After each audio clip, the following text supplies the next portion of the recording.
ವೀಕ್ಷಕರೇ ನಮಸ್ಕಾರ. Big boss ಇವತ್ತಿನ ಎಪಿಸೋಡ್ನ ಮೊದಲ ಪ್ರೋಮೋ ಕೂಡ ಅಪ್ಡೇಟ್ ಆಗಿರುವಂಥದ್ದು. ಸೊ ಈ ಪ್ರೋಮೋದಲ್ಲಿ ಬಿಗ್ ಬಾಸ್ ಅಶ್ವಿನಿ ಗೌಡ ಅವರಿಗೆ ಒಂದು ಕಠಿಣವಾದ ಶಿಕ್ಷೆ ಕೊಟ್ಟಿದೆ ಅಂತಲೂ ಕೂಡ ಹೇಳ್ಬೋದು. ಯಾಕಪ್ಪ ಅಂದರೆ ಬಿಗ್ ಬಾಸ್ ಮನೆಯಲ್ಲಿ ಅತಿ ಹೆಚ್ಚು ರೂಲ್ಸ್ ಯಾರು ಬ್ರೇಕ್ ಮಾಡ್ತಾ ಇದ್ದಾರೋ ಸೊ ಅಂಥ ಸ್ಪರ್ಧಿಗೆ ಒಂದು ಕಠಿಣವಾದ ಶಿಕ್ಷೆ ಕೊಡಿ ಅಂತ ಬಿಗ್ ಬಾಸ್ ಎಲ್ಲ ಸ್ಪರ್ಧಿಗಳಿಗೂ ಹೇಳಿತ್ತು. ಸೊ ಅದೇ ರೀತಿ ಈಗ ಅಶ್ವಿನಿ ಅವರಿಗೆ ಒಂದು ಕಠಿಣವಾದ ಶಿಕ್ಷೆ ಕೊಟ್ಟಿದ್ದಾರೆ ಅಂತಲೂ ಕೂಡ ಹೇಳ್ಬೋದು.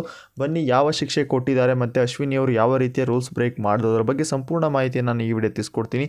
ಅದಕ್ಕೂ ಮುಂಚೆ ಯಾರೆಲ್ಲ ನಮ್ಮ ಚಾನಲ್ಗೆ ಹೊಸದಾಗಿ ಬಂದ ದಯವಿಟ್ಟು ನಮ್ಮ ಚಾನಲ್ ಸಬ್ಸ್ಕ್ರೈಬ್ ಮಾಡ್ಕೊಳ್ಳಿ. ಅಷ್ಟೇ ಅಲ್ಲದೆ ಪಕ್ಕದ ಇರೋ ಬೆಲ್ ಐಕನ್ನ ಕ್ಲಿಕ್ ಮಾಡಿ. ಬನ್ನಿ ಈಗ ವಿಡಿಯೋನ ಶುರು ಮಾಡೋಣ.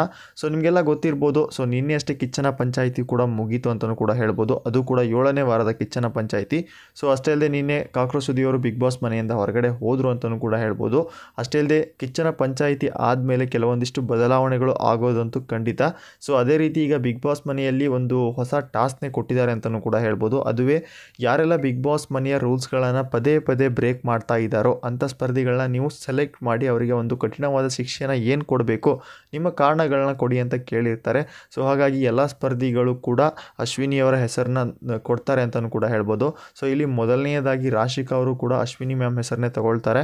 ಸೊ ಅಷ್ಟೇ ಅಲ್ಲದೆ ಇಲ್ಲಿ ಈಗ ಗಿಲ್ಲಿ ನಟ ಅವರು ಕೂಡ ಅಶ್ವಿನಿಯವರ ಮೇನ್ ಟಾರ್ಗೆಟ್ ಮಾಡಿದ್ದಾರೆ ಅಂತಲೂ ಕೂಡ ಹೇಳ್ಬೋದು. ಸೊ ಇವರು ಟಾರ್ಗೆಟ್ ಮಾಡೋದ್ರಲ್ಲಿ ತಪ್ಪೇನಿಲ್ಲ, ಯಾಕಪ್ಪ ಅಂದರೆ ಅಶ್ವಿನಿ ಗೌಡ ಅವರು ತುಂಬ ರೀತಿಯಲ್ಲಿ ಇವ್ರನ್ನ ಟಾರ್ಗೆಟ್ ಮಾಡಿದರು. ಸೊ ಇದೀಗ ಒಳ್ಳೆ ಚಾನ್ಸ್ ಸಿಕ್ಕಿದೆ ಅಂತಲೂ ಕೂಡ ಹೇಳ್ಬೋದು ಗಿಲ್ಲಿಗೆ. ಸೊ ಹಾಗಾಗಿ ಗಿಲ್ಲಿಗಳು ಒಂದೊಂದು ಕಾರಣಗಳನ್ನ ಕೊಟ್ಟು ಈಗ ಯಾರನ್ನ ನಮ್ಮ ಅಶ್ವಿನಿ ಮೇಡಮ್ನ ಸೆಲೆಕ್ಟ್ ಮಾಡ್ತಾ ಇದ್ದಾರೆ ಅಂತಲೂ ಕೂಡ ಹೇಳ್ಬೋದು. ಸೊ ಇಲ್ಲಿ ಗಿಲ್ಲಿ ಅವರು ಏನು ಹೇಳ್ತಾ ಇದ್ದಾರೆ ಅಂದರೆ, ಸೊ ಇವರಿಗೆ ಒಂದು ನಾಮಿನೇಷನ್ ಸೀರಿಯಸ್ ಇಲ್ಲ, ಯಾವುದೇ ಒಂದು ಟಾಸ್ಕಲ್ಲಿ ತಗೊಳ್ಳಿ ರೂಲ್ಸ್ಗಳನ್ನ ಬ್ರೇಕ್ ಮಾಡೋದೇ ಇವರ ಒಂದು ಆಟ ಅಂತ ಅನ್ಕೋಬಿಟ್ಟಿದ್ದಾರೆ ಅನ್ನೋ ರೀತಿಯಲ್ಲಿ ಮಾತಾಡ್ತಾ ಇದ್ದಾರೆ. ಸೊ ಅಷ್ಟೇ ಅಲ್ಲದೆ ಇಲ್ಲಿ ಗಿಲ್ಲಿ ಅವರು ಏನು ಹೇಳ್ತಾ ಇದ್ದಾರೆ, ಸೊ ಯಾವುದೇ ಒಂದು ರೂಲ್ಸ್ನಲ್ಲೂ ಸೀರಿಯಸ್ನೆಸ್ ಇಲ್ಲ, ಬಿಗ್ ಬಾಸ್ ಮನೇಲಿ ಇದಾರೋ ಇಲ್ಲ ಅನ್ನೋ ರೀತಿಲಿ ಅನಿಸ್ತಾ ಇದೆ. ಪದೇ ರೂಲ್ಸ್ ಬ್ರೇಕ್ ಮಾಡೋದು ಇವರು, ಲಾಸ್ಟಲ್ಲಿ ಜಗಳ ಆಡೋದು ನಮ್ಮ ಕೈಯಲ್ಲಿ ಆಡ್ತಾರೆ. ಸೊ ಹಾಗಾಗಿ ಇವರಿಗೆ ನಾನು ಬಿಗ್ ಬಾಸ್ ಕಡೆಯಿಂದ ಕಠಿಣವಾದ ಶಿಕ್ಷೆ ಕೊಡಬೇಕು ಅಂತ ಇಲ್ಲಿ ಗಿಲ್ಲಿ ಅವರು ಕೇಳ್ಕೊತಾ ಇದ್ದಾರೆ. ಅಷ್ಟೇ ಅಲ್ಲದೆ ಎಲ್ಲ ಸ್ಪರ್ಧಿಗಳು ಒಂದೊಂದು ಕಾರಣಗಳನ್ನ ಕೊಟ್ಟಿದ್ದಾರೆ ಅಂತಲೂ ಕೂಡ ಹೇಳ್ಬೋದು. ಸೊ ಇಲ್ಲಿ ಎಲ್ಲ ಸ್ಪರ್ಧಿಗಳು ಅಶ್ವಿನಿ ಅವ್ರನ್ನೇ ಸೆಲೆಕ್ಟ್ ಮಾಡಿಲ್ಲ. ಸೊ ಎಲ್ಲ ಕಾರಣಗಳಲ್ಲಿ ಬೇರೆ ಬೇರೆ ಸ್ಪರ್ಧಿಗಳು ಅವರವ್ರ ಹೆಸರನ್ನ ಸೆಲೆಕ್ಟ್ ಮಾಡಿದ್ದಾರೆ. ಸೊ ಬಟ್ ಈ ಪ್ರೋಮೋದಲ್ಲಿ ಅಶ್ವಿನಿ ಅವರಿಗೆ ಟಾರ್ಗೆಟ್ ಮಾಡಿರುವಂಥದ್ದು ಕಾಣ್ತಾ ಇದೆ ಅಂತಲೂ ಕೂಡ ಹೇಳ್ಬೋದು. ಟಾರ್ಗೆಟ್ಗಿಂತ ಮುಂಚೆ ಇಲ್ಲಿ ಅಶ್ವಿನಿ ಅವ್ರನ್ನ ಹೆಸರನ್ನ ಜಾಸ್ತಿ ಯೂಸ್ ಮಾಡಿದ್ದಾರೆ ಅಂತಲೂ ಕೂಡ ಹೇಳ್ಬೋದು. ಸೊ ಅಷ್ಟೇ ಅಲ್ಲದೆ ಈ ಪ್ರೋಮೋದಲ್ಲಿ 2 ಸ್ಪರ್ಧಿಗಳ ಹೆಸರುಗಳನ್ನ ಮಾತ್ರ ತೋರಿಸಿದ್ದಾರೆ. ಅದು ರಾಶಿಕಾ ಮತ್ತು ಗಿಲ್ಲಿ ಅವರು ಚಾಯ್ಸ್ ಮಾಡಿರುವಂಥ ಅಶ್ವಿನಿ ಅವರ ಹೆಸರನ್ನ ಮಾತ್ರ ತೋರಿಸಿದ್ದಾರೆ ಅಂತಲೂ ಕೂಡ ಹೇಳ್ಬೋದು. ಸೊ ಅಷ್ಟೇ ಅಲ್ಲದೆ ಇಲ್ಲಿ ಅಶ್ವಿನಿ ಅವರ ಹಣೆಗೆ ಒಂದು ಸ್ಟಿಕ್ಕರ್ ಸಹ ಅಂಟಿಸಿದ್ದಾರೆ. ಅದು ಕೂಡ ಅದು ರೆಡ್ ಲೇಬಲ್ ಅಂತಲೂ ಕೂಡ ಹೇಳ್ಬೋದು. ಅದರಲ್ಲಿ ನಾಮಿನೇಟೆಡ್ ಅಂತಲೂ ಕೂಡ ಬರ್ತಿದ್ದಾರೆ. ಸೊ ಇಲ್ಲಿ ಕ್ಲಿಯರ್ ಆಗಿ ಗೊತ್ತಾಗ್ತಾ ಇದೆ. ಸೊ ಈ ವಾರ ಡೈರೆಕ್ಟಾಗಿ ನಾಮಿನೇಟ್ ಆಗಿರುವಂಥದ್ದು ನಮ್ಮ ಅಶ್ವಿನಿ ಅವರು. ಸೊ ಈ ವಾರನೂ ಕೂಡ ಇವರು ನಾಮಿನೇಷನಲ್ಲಿ ಇದ್ದಾರೆ ಅಂತಲೂ ಕೂಡ ಹೇಳ್ಬೋದು. ಸೊ ಮೊದಲ ದಿನವೇ ನಾಮಿನೇಷನ್ಲಿ ಬಂದಂಥ ಅಶ್ವಿನಿ ಅವರು. ಸೊ ಫೈನಲ್ ಆಗಿ ಎಷ್ಟು ಜನ ನಾಮಿನೇಷನ್ ಇದ್ದಾರೆ ಅಂತ ನಾವು ಹೇಳೋಕ್ಕಾಗಲ್ಲ, ಯಾಕಪ್ಪ ಅಂದರೆ ಅದು ಇನ್ನು ಅಫಿಷಿಯಲ್ ಆಗಿ ಯಾರಿಗೂ ಗೊತ್ತಿಲ್ಲ. ಬಟ್ ಈ ಒಂದು ಪ್ರೋಮೋದಲ್ಲಿ ಡೈರೆಕ್ಟಾಗಿ ಗೊತ್ತಾಗ್ತಾ ಇದೆ, ಕ್ಲಿಯರ್ ಕಟ್ಟಾಗಿ ಕೂಡ ಗೊತ್ತಾಗ್ತಾ ಇದೆ ಅಶ್ವಿನಿ ಅವರು ಈ ವಾರ ನಾಮಿನೇಟ್ ಆಗಿದ್ದಾರೆ ಅಂತ. ಸೊ ಯಾಕಪ್ಪ ಅಂದರೆ ಎಲ್ಲ ಸ್ಪರ್ಧಿಗಳು ಸೆಲೆಕ್ಟ್ ಮಾಡಿ ಅವ್ರ ಹಣೆಗೆ ಒಂದು ಸ್ಟಿಕ್ಕರ್ ಸಹ ಅಂಟಿಸಿದ್ದಾರೆ ಅಂತಲೂ ಕೂಡ ಹೇಳ್ಬೋದು. ಸೊ ಇನ್ನು ಉಳಿದಿರುವಂಥ ಸ್ಪರ್ಧಿಗಳ ಹೆಸರನ್ನ ಕೊಟ್ಟಿರ್ತಾರೆ, ನೋಡಬೇಕು ಏನಾಗುತ್ತೆ ಅಂತ. ಅಷ್ಟೇ ಅಲ್ಲದೆ ಈಗ ನಾಮಿನೇಟ್ ಆಗಿರುವಂತಹ ಅಶ್ವಿನಿ ಅವರಿಗೆ ಬಿಗ್ ಬಾಸ್ ಒಂದು ಕಠಿಣವಾದ ಶಿಕ್ಷೆಯನ್ನು ಸಹ ಕೊಟ್ಟಿದೆ ಅಂತಲೂ ಕೂಡ ಹೇಳ್ಬೋದು. ಸೊ ಇದೀಗ ಮನೆಯ ಕ್ಯಾಪ್ಟನ್ ಆಗಿರುವಂಥ ರಘು ಅವರು ಅವರಿಗೊಂದು ಫಲಕ ಸಹ ಕೊಟ್ಟಿದ್ದಾರೆ. ಏನಂತಂದರೆ ಐ ಆಮ್ ಸಾರಿ ಅನ್ನೋ ಒಂದು ಫಲಕನ ಅವರ ಕೊರಳಿಗೆ ಹಾಕಿದ್ದಾರೆ.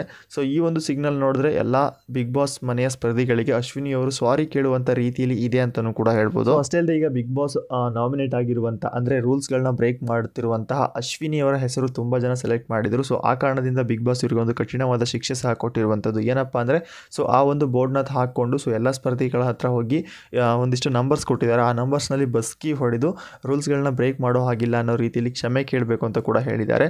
ಸೊ ಹಾಗಾಗಿ ಮೊದಲನೇದಾಗಿ ಅಶ್ವಿನಿ ಅವರು ರಿಷಾ ಅವರ ಹತ್ರ ಹೋಗಿ ಕ್ಷಮೆ ಕೇಳಿದ್ದಾರೆ ಬಸ್ಕಿ ಹೊಡೆದು. ಆಮೇಲೆ ಮಾಳು ಮತ್ತು ಸೂರಜ್ ಅಲ್ಲಿರುವಂಥ ಎಲ್ಲ ಸ್ಪರ್ಧಿಗಳ ಹತ್ರ ಹೋಗಿ ಬಸ್ಕಿ ಹೊಡೆದು ತಾವು ಕ್ಷಮೆನ ಕೇಳಿದ್ದಾರೆ ಅಂತಲೂ ಕೂಡ ಹೇಳ್ಬೋದು. ಸೊ ಕೊನೆಯದಾಗಿ ಉಳಿದಿರುವಂಥದ್ದು ಗಿಲ್ಲಿ ಹತ್ರ. ಸೊ ಗಿಲ್ಲಿ ಹತ್ರನೇ ಇವರು ಕ್ಷಮೆ ಕೇಳಬೇಕು. ಸೊ ನೀವು ನೋಡಿರ್ತೀರ ಗಿಲ್ಲಿ ಹತ್ರ ನಾನು ಯಾವುದೇ ಕಾರಣಕ್ಕೂ ಕ್ಷಮೆ ಕೇಳಲ್ಲ, ಯಾವುದೇ ಸಿಚುವೇಶನ್ ಬಂದರೂ ನಾನು ಕ್ಷಮೆ ಕೇಳಲ್ಲ ಅನ್ನೋ ರೀತಿಯಲ್ಲಿ ಕೆಲವೊಂದಿಷ್ಟು ವಾರಗಳಲ್ಲಿ ಮಾತಾಡಿದ್ರು ಅಂತಲೂ ಕೂಡ ಹೇಳ್ಬೋದು. ಸೊ ಅದೇ ರೀತಿ ಈಗ ಗಿಲ್ಲಿ ಕೂಡ ಗಾರ್ಡನ್ ಏರಿಯಾದಲ್ಲಿ ಒಳ್ಳೆ ಆಟಿಟ್ಯೂಡಿಂದ ಕುಂತಿದ್ದಾರೆ. ಅಷ್ಟೇ ಅಲ್ಲದೆ ಕೈಯಲ್ಲಿರುವಂಥ ಒಂದು ಬ್ರಾಸ್ಲೆಟ್ನ ತಿರ್ಸ್ಕೊಂಡು ಆರಾಮಾಗಿ ಕುತ್ಕೊಂಡಿದ್ದಾರೆ ಅಂತಲೂ ಕೂಡ ಹೇಳ್ಬೋದು. ಸೊ ಈ ಒಂದು ಆಟಿಟ್ಯೂಡ್ ನೋಡಿದ್ರೆ ಗಿಲ್ಲಿ ಅವರು ಗ್ಯಾರಂಟಿ ಅಶ್ವಿನಿ ಅವರು ನಮ್ಮ ಹತ್ರ ಕ್ಷಮೆ ಕೇಳಕ್ಕೆ ಬರ್ತಾರೆ. ಸೊ ಆ ಕಾರಣಕ್ಕೋಸ್ಕರ ಇವ್ರದ್ದೊಂದು ಆಟಿಟ್ಯೂಡ್ನ ತೋರಿಸ್ತಾ ಇದ್ದಾರೆ ಅಂತ ಕ್ಲಿಯರ್ ಕಟ್ಟಾಗಿ ಗೊತ್ತಾಗ್ತಾ ಇದೆ. ಅಷ್ಟೇ ಅಲ್ಲದೆ ಇಲ್ಲಿ ಗಿಲ್ಲಿ ಅವರ ಅವರ ಹೊಟ್ಟೆಗೆ ಒಂದು ಬಟ್ಟೆ ಸಹ ಕಟ್ಟಿದ್ದಾರೆ. ಏನಪ್ಪ ಅಂದರೆ ಆ ಒಂದು ಬಟ್ಟೆಯ ಮೇಲೆ ಗುಲಾಮ ಅನ್ನೋ ಒಂದು ಹೆಸರನ್ನ ಕೊಟ್ಟಿದ್ದಾರೆ ಅಂತಲೂ ಕೂಡ ಹೇಳ್ಬೋದು. ಸೊ ಇಲ್ಲಿ ನೋಡೋದಾದರೆ ಬಿಗ್ ಬಾಸ್ ಎಲ್ಲ ಸ್ಪರ್ಧಿಗಳು ಗುಲಾಮ ಅನ್ನೋ ಒಂದು ಪಟ್ಟನ ಕೊಟ್ಟಿದ್ದಾರೆ ಗಿಲ್ಲಿ ಅವರಿಗೆ. ಯಾಕಪ್ಪ ಅಂದರೆ ಪದೇ ಕ್ಯಾಪ್ಟನ್ ಆದಂಥ ರಘು ಜೊತೆನೇ ಇರ್ತಾರೆ, ಸೊ ಕಾವ್ಯ ಜೊತೆನೇ ಇರ್ತಾರೆ ಅನ್ನೋ ಕಾರಣಕ್ಕೆ ಎಲ್ಲ ಎಲ್ಲ ಸ್ಪರ್ಧಿಗಳು ಇವ್ರಿಗೆ ಅಂತೂ ಗುಲಾಮ ಅನ್ನೋ ಒಂದು ಪಟ್ಟನ ಕೊಟ್ಟಿರ್ಬೋದು ಅಂತ ನಾನು ಅನ್ಕೊತೀನಿ. ಅಷ್ಟೇ ಅಲ್ಲದೆ ಕ್ಯಾಪ್ಟನ್ ಆಗಿರುವಂಥ ರಘು ಅವರ ಜೊತೆ ಇದ್ದು ನಾವು ವೈಸ್ ಕ್ಯಾಪ್ಟನ್ನು ಆ ರೀತಿ ಈ ರೀತಿ ಅಂತ ಮಾತ್ಕೊಂಡು ಬಿಗ್ ಬಾಸ್ ಮನೇಲಿ ತುಂಬ ಸೇಫ್ ಆಗಿದ್ದಾರೆ ಅನ್ನೋ ಕಾರಣಕ್ಕೆ ಏನಾದರೂ ಇವ್ರಿಗೆ ಗುಲಾಮ ಅನ್ನೋ ಒಂದು ಪಟ್ಟನ ಕೊಟ್ಟಿದ್ದಾರೆ ಒಂದು ಗೊತ್ತಿಲ್ಲ. ಬಟ್ ಆದರೆ ಈಗ ಅಶ್ವಿನಿ ಅವರಿಗೆ ಡೈರೆಕ್ಟಾಗಿ ನಾಮಿನೇಟ್ ಮಾಡಿದ್ದಾರೆ. ಐ ಆಮ್ ಸಾರಿ ಅನ್ನೋ ಒಂದು ಫಲಕನ ಕೊಟ್ಟಿದ್ದಾರೆ. ಬಟ್ ಇಲ್ಲಿಗೆ ಗುಲಾಮ ಅನ್ನೋ ಒಂದು ಬಟ್ಟೆನೂ ಸಹ ಕೊಟ್ಟಿದ್ದಾರೆ. ನೋಡಬೇಕು, ಇವತ್ತಿನ ಎಪಿಸೋಡ್ನಲ್ಲಿ ಗೊತ್ತಾಗುತ್ತೆ. ಅಷ್ಟೇ ಅಲ್ಲದೆ ಇಲ್ಲಿ ಗಿಲ್ಲಿ ಹತ್ರ ಕ್ಷಮೆ ಕೇಳೋಕ್ಕೆ ಬಂದಾಗ ಅಶ್ವಿನಿ ಅವರು ತುಂಬ ಆ್ಯಟಿಟ್ಯೂಡಿಂದ ಮಾತಾಡಿದ್ದಾರೆ ಅಂತಲೂ ಕೂಡ ಹೇಳ್ಬೋದು. ಯಾಕಪ್ಪ ಅಂದರೆ ಬಿಗ್ ಬಾಸ್ ಕೊಟ್ಟಿರೋ ರೂಲ್ಸ್ ಪ್ರಕಾರ ಎಲ್ಲ ಸ್ಪರ್ಧಿಗಳ ಹತ್ರ ಹೋಗಿ ಬಸ್ಕಿ ಹೊಡೆದು ಕ್ಷಮೆ ಕೇಳಬೇಕು ಅಂತಲೂ ಕೂಡ ಹೇಳಿದ್ದಾರೆ. ಯಾಕಪ್ಪ ಅಂದರೆ ಅಶ್ವಿನಿ ಅವರು ಅತಿ ಹೆಚ್ಚು ಬಿಗ್ ಬಾಸ್ ಮನೆಯಲ್ಲಿ ರೂಲ್ಸ್ ಬ್ರೇಕ್ ಮಾಡ್ತಾ ಇದ್ದಾರೆ ಅನ್ನೋ ಕಾರಣಕ್ಕೋಸ್ಕರ. ಸೊ ಅದೇ ರೀತಿ ಈಗ ಗಿಲ್ಲಿ ಅವ್ರ ಹತ್ರ ಹೋಗಿ ಇವರು ಕ್ಷಮೆ ಕೇಳಬೇಕು. ಸೊ ಹಾಗಾಗಿ ಗಿಲ್ಲಿ ಅವರು ಏನು ಮಾಡ್ತಾರೆ, ಗಾರ್ಡನ್ ಏರಿಯಾದಲ್ಲಿ ನಡುಗೆ ಮನೆಯ ಸೆಂಟ್ರಲ್ಲಿ ಬಂದುಬಿಟ್ಟು ಒಂದು ಚೇರ್ ಹಾಕ್ಕೊಂಡು ಕೂತ್ಕೊಂಡು ಕಾಲ ಮೇಲೆ ಕಾಲು ಹಾಕ್ಕೊಂಡು ತುಂಬ ಆ್ಯಟಿಟ್ಯೂಡಿಂದ ಕಾಲು ಬೀಳಿ ಅನ್ನೋ ರೀತಿಯಲ್ಲಿ ಇದ್ದಾರೆ ಅಂತಲೂ ಕೂಡ ಹೇಳ್ಬೋದು. ಸೊ ಈ ಒಂದು ಸಿಚುವೇಶನ್ ನೋಡಿದ ಮೇಲೆ ಅಶ್ವಿನಿ ಅವರು ಸುಮ್ಮನೆ ಇರ್ತಾರೆ. ಸೊ ಅವರು ಕೂಡ ಹೇಳ್ತಾ ಇದ್ದಾರೆ, ಈ ಒಂದು ಆ್ಯಟಿಟ್ಯೂಡ್ ನನ್ನ ಹತ್ರ ನಡೆಯಲ್ಲ, ಈ ಒಂದು ರೀತಿ ಮಾಡಿದ್ರೆ ಖಂಡಿತ ನಿಮಗೆ ಬಸ್ಕಿ ಹೊಡೆಯಲ್ಲ. ಸೊ ಇದು ನನ್ನ ಹತ್ರ ಇಟ್ಕೋಬೇಡ ಅನ್ನೋ ರೀತಿಯಲ್ಲಿ ಮಾತಾಡ್ತಾ ಇದ್ದಾರೆ ಅಂತಲೂ ಕೂಡ ಹೇಳ್ಬೋದು. ಸೊ ಅಷ್ಟೇ ಇಲ್ಲಿ ಗಿಲ್ಲಿ ಅವರು ಅಶ್ವಿನಿ ಅವರಿಗೆ ಟಾಂಗ್ ಕೊಡ್ತಾ ಇದ್ದಾರೆ ಅಂತಲೂ ಕೂಡ ಹೇಳ್ಬೋದು. ಏನಪ್ಪ ಅಂದರೆ ಸೊ ಗಿಲ್ಲಿ ಅವ್ರು ಏನು ಹೇಳ್ತಾರೆ, ನನ್ನ ಇಷ್ಟ, ಅದು ನಾನು ಹೇಗಾದ್ರು ಕೂತ್ಕೋಬೋದು, ಸೊ ಅದು ನನ್ನ ಒಪಿನಿಯನ್, ನೀನು ಕ್ಷಮೆ ಕೇಳಬೇಕು ಅಂದರೆ ಕ್ಷಮೆ ಕೇಳಿ ಹೋಗಿ ಅನ್ನೋ ರೀತಿಯಲ್ಲಿ ಮಾತಾಡ್ತಾ ಇದ್ದಾರೆ. ಸೊ ಆ ಕಾರಣದಿಂದ ಅಶ್ವಿನಿ ಅವರು ಸಿಟ್ಟಿ ಆಗಿಬಿಟ್ಟು, ಸೊ ನಿನ್ನ ದೌಲತ್ತು ದಿಮಾಕು ನಿನ್ನ ಹತ್ರ ಇಟ್ಕೋ, ಸೊ ನನ್ನ ಹತ್ರ ಮಾತಾಡಬೇಡ ನೀನು ಅನ್ನೋ ರೀತಿಯಲ್ಲಿ ಮಾತಾಡ್ತಾ ಇದ್ದಾರೆ. ಸೊ ಗಿಲ್ಲಿ ಮತ್ತು ನಮ್ಮ ಅಶ್ವಿನಿ ಮಧ್ಯೆ ಸ್ವಲ್ಪ ಜಗಳ ಕೂಡ ನಡೀತಾ ಇರುವಂಥದ್ದು. ಸೊ ವ್ಯಕ್ತಿತ್ವದ ಬಗ್ಗೆ ಕೂಡ ಅಶ್ವಿನಿ ಅವರು ಮಾತಾಡ್ತಾ ಇದ್ದಾರೆ. ಸೊ ಇಲ್ಲಿ ನಿನ್ನ ದೌಲತ್ತು ಗಾಂಭೀರ್ಯ ನನ್ನ ಹತ್ರ ಬೇಡ, ಸೊ ನನಗೂ ಅದೇ ರೀತಿ ಇದೆ ಅಂತ. ಸೊ ಆ ರೀತಿ ನೀ ಅಂದ್ಕೊಂಡ್ರೆ ನಾ ಏನು ಮಾಡಲಿ ಅನ್ನೋ ರೀತಿಯಲ್ಲಿ ಗಿಲ್ಲಿ ಮಾತಾಡ್ತಾ ಇದ್ದಾರೆ. ಸೊ ಇವರ ಮಧ್ಯೆ ತುಂಬ ಜಗಳ ಕೂಡ ನಡೀತಾ ಇರುವಂಥದ್ದು. ಸೊ ನಿಮ್ಮ ಪ್ರಕಾರ ಇಲ್ಲಿ ಗಿಲ್ಲಿ ಮಾಡಿದ್ದು ಸರಿನಾ ಇಲ್ವಾ, ಅಶ್ವಿನಿ ಮಾಡಿದ್ದು ಸರಿನಾ, ನಿಮ್ಮ ಅನಿಸಿಕೆನ ಕಾಮೆಂಟ್ ಮುಖಾಂತರ ತಿಳಿಸಿ. ಅಷ್ಟೇ ಅಲ್ಲದೆ ಈ ಒಂದು ರೂಲ್ಸ್ನ ಬ್ರೇಕ್ ಮಾಡೋದ್ರಲ್ಲಿ ಮನೆ ಮಂದಿ ಕೊಟ್ಟಿರುವಂತಹ ನಿರ್ಧಾರ ಸರಿನಾ? ನನ್ನ ಪ್ರಕಾರ ಸರಿಯಾಗೇ ಇರುತ್ತೆ. ನಾವು ಇಷ್ಟು ದಿನ ನೋಡಿದಂತಹ ಸಿಚುವೇಶನ್ ಅಂದರೆ ಬಿಗ್ ಬಾಸ್ನಲ್ಲಿ ಅತಿ ಹೆಚ್ಚು ರೂಲ್ಸ್ಗಳನ್ನ ಬ್ರೇಕ್ ಮಾಡಿದ್ದು ಅಶ್ವಿನಿ ಅವರೇ. ಯಾಕಪ್ಪ ಅಂದರೆ ಒಂದು ಕ್ಯಾಪ್ಟನ್ ಹೇಳಿರುವಂಥ ಕೆಲಸನ ಸರಿಯಾಗಿ ಮಾಡಲ್ಲ, ಇನ್ಯಾರೋ ಒಬ್ಬರು ಮಾಡ್ತಾ ಇದ್ದಾರೆ ಅಂದರೆ ಅವರು ಕೂಡ ಆ ಕೆಲಸಗಳನ್ನ ಬಿಡಿಸೋಕ್ಕೋಸ್ಕರ ಒಂದು ಪ್ಲಾನ್ನ ಮಾಡ್ತಾ ಇರ್ತಾರೆ. ಯಾಕಪ್ಪ ಅಂದರೆ ಅವರಿಗೆ ಯಾವುದಂಥ ಒಂದು ಬೀಜನ ಬಿತ್ತಿ ಅಲ್ಲಿ ಕೆಲಸನ ಮಾಡಿದೋ ರೀತಿ ಮಾಡ್ತಾರೆ ಅಂತಲೂ ಕೂಡ ಹೇಳ್ಬೋದು. ಅಷ್ಟೇ ಅಲ್ಲದೆ ಈ ವಾರ ಯಾರಿಗೂ ಕೂಡ ಕಿಚ್ಚನ ಚಂಪಾಳೆ ಕೂಡ ಸಿಕ್ಕಿಲ್ಲ. ಸೊ ತುಂಬ ಜನ ಹೇಳ್ತಾ ಇದ್ರು ಅಶ್ವಿನಿ ಅವರಿಗೆ ಸಿಗುತ್ತೆ ಅಂತ, ಬಟ್ ಅಶ್ವಿನಿ ಅವರಿಗೆ ಕೊಟ್ಟಿಲ್ಲ ಅಂತಲೂ ಕೂಡ ಹೇಳ್ಬೋದು.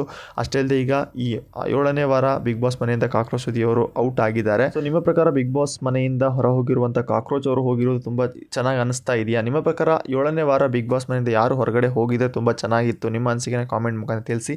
ಅಷ್ಟೇ ಅಲ್ಲದೆ ಈ ವಾರ ಆಲ್ರೆಡಿ ಈಗ ಡೈರೆಕ್ಟಾಗಿ ನಾಮಿನೇಟ್ ಆಗಿದ್ದಾರೆ ಯಾರು, ಅಶ್ವಿನಿ ಅವರು. ಅಷ್ಟೇ ಅಲ್ಲದೆ ಈಗ ನಮ್ಮ ಗಿಲ್ಲಿಯವರಿಗೂ ಒಂದು ಪಟ್ಟನ ಕೊಟ್ಟಿದ್ದಾರೆ, ಗುಲಾಮ ಅನ್ನೋ ಒಂದು ಪಟ್ಟನ ಕೊಟ್ಟಿದ್ದಾರೆ. ಸೊ ಅದು ಕ್ಲಿಯರ್ ಆಗಿ ಗೊತ್ತಾಗಿಲ್ಲ ಯಾರು ಕೊಟ್ಟಿದ್ದಾರೆ, ಏನಕ್ಕೆ ಕೊಟ್ಟಿದ್ದಾರೆ ಅಂತ. ಬಟ್ ಇವರ ಹಣೆ ಮೇಲೆ ಯಾವುದೇ ರೀತಿಯ ಒಂದು ಸ್ಟಿಕ್ಕರ್ಗಳು ಇಲ್ಲ ನಾಮಿನೇಟ್ ಅಂತ. ಆಲ್ಮೋಸ್ಟ್ ಈಗ ಅಶ್ವಿನಿ ಅವರಿಗೆ ನಾಮಿನೇಟ್ ಅಂತ ಸ್ಟಿಕ್ಕರ್ ಅಂಟಿಸಿದ್ದಾರೆ ಅಂದರೆ ಸೊ ನಾಮಿನೇಟ್ ಆಗಿರುವಂಥ ಎಲ್ಲ ಸ್ಪರ್ಧಿಗಳ ಹಣೆ ಮೇಲೆ ಸ್ಟಿಕ್ಕರ್ ಇದ್ದೇ ಇರುತ್ತೆ. ಯಾಕಪ್ಪ ಅಂದರೆ ಎಲ್ಲ ಸ್ಪರ್ಧಿಗಳು ಒಂದೊಂದು ಕಾರಣಗಳನ್ನ ಕೊಟ್ಟು ಅವ್ರನ್ನ ನಾಮಿನೇಟ್ ಮಾಡೇ ಮಾಡ್ತಾರೆ. ಬಟ್ ಇಲ್ಲಿ ಕ್ಲಿಯರ್ ಆಗಿ ಗೊತ್ತಾಗ್ತಾ ಇದೆ ಅಶ್ವಿನಿ ಅವರು ಒಬ್ಬರನ್ನೇ ಈ ಪ್ರೋಮೋದಲ್ಲಿ ತೋರಿಸಿದ್ದಾರೆ ಅಂದರೆ ಅವರು ಈ ವಾರ ನಾಮಿನೇಟ್ ಆಗಿದ್ದಾರೆ. ನೋಡಬೇಕು, ನಾಮಿನೇಟಿಂದ ಪಾರಾಕೆ ಬಿಗ್ ಬಾಸ್ ಕೂಡ ಒಂದು ಟಾಸ್ಕ್ಗಳನ್ನ ಕೊಡ್ತಾ ಇರುತ್ತೆ. ನೋಡೋಣ ಏನಾಗುತ್ತೆ ಅಂತ ಇವತ್ತಿನ ವಿಡಿಯೋದಲ್ಲಿ ಗೊತ್ತಾಗುತ್ತೆ ಅಂತ ಹೇಳ್ತಾ, ಸೊ ಇವತ್ತಿನ ಅಪ್ಡೇಟ್ ಇಷ್ಟ ಆಗಿತ್ತು ಫ್ರೆಂಡ್ಸ್. ಈ ವಿಡಿಯೋ ಲೈಕ್ ಮಾಡಿ, ನಮ್ಮ ಚಾನಲ್ ಸಪೋರ್ಟ್ ಮಾಡಿ ಅಂತ ಹೇಳ್ತಾ ಮತ್ತೆ ಸಿಗೋಣ ಮತ್ತೊಂದು ಇಂಟ್ರೆಸ್ಟಿಂಗ್ ಪ್ರೋಮೋ ಜೊತೆ ಅಂತ ಹೇಳ್ತಾ ಬೈ ಬೈ ಫ್ರೆಂಡ್ಸ್.